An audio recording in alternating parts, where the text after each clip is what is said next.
2-3 ദിവസമായിട്ട് സോഷ്യൽ മീഡിയയിലൊന്നും വല്ലാതില്ലാത്തതുകൊണ്ട് നാട്ടിൽ നടക്കുന്നത് എന്താണെന്നൊന്നും അറിഞ്ഞിട്ടില്ലായിരുന്നു. അപ്പോഴാണ് കഴിഞ്ഞ ദിവസം ഒരു യുദ്ധം തുടങ്ങി എന്നുള്ളൊരു വാർത്ത അറിയാൻ ഇടവന്നത്. തീർച്ചയായിട്ടും യുദ്ധങ്ങളുണ്ടാവുമ്പം യുദ്ധങ്ങളിൽ നിക്ഷേപിക്കപ്പെടുന്ന ഓരോ ബോംബ് ബ്ലാസ്റ്റുകളും ലോകത്തെ ഓരോ മനുഷ്യൻ്റെയും തലച്ചോറിലും സമ്മർദ്ദങ്ങളുടെ ബോംബ് ബ്ലാസ്റ്റുകളുണ്ടാവും. കാരണം എവിടെ യുദ്ധം നടന്നാലും അത് ലോകത്തിന് മുഴുവനും പ്രകമ്പനം കൊള്ളിക്കും.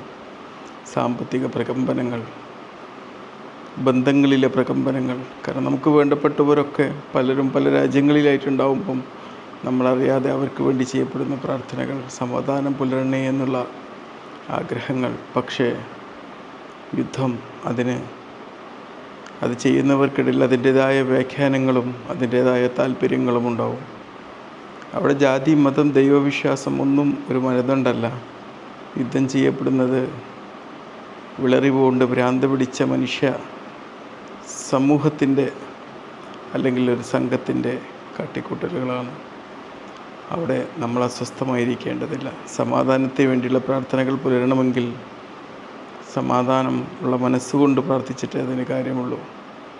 ലോകസമാധാനം പുലരട്ടെ എന്ന് നമ്മൾ ആഗ്രഹിക്കുമ്പം ലോകത്ത് സമാധാനം പുലർന്നിട്ടില്ലെങ്കിലും നമ്മുടെ മനസ്സുകളിൽ സമാധാനം ഉണ്ടാവും. കാരണം നമ്മുടെ തലച്ചോറ് എപ്പോഴും നാം പ്രാർത്ഥിക്കുന്ന വാക്കുകളിലേക്കാണ് നോക്കുക. ലോകത്ത് യുദ്ധം അവസാനിക്കട്ടെ എന്ന് നമ്മൾ പ്രാർത്ഥിക്കുമ്പം തലച്ചോറ് അല്ലെങ്കിൽ നമ്മുടെ അവബോധ മനസ്സ് യുദ്ധത്തിലേക്കാണ് നോക്കുക. പ്രാർത്ഥിക്കാം നമുക്ക് സമാധാനത്തിനായി.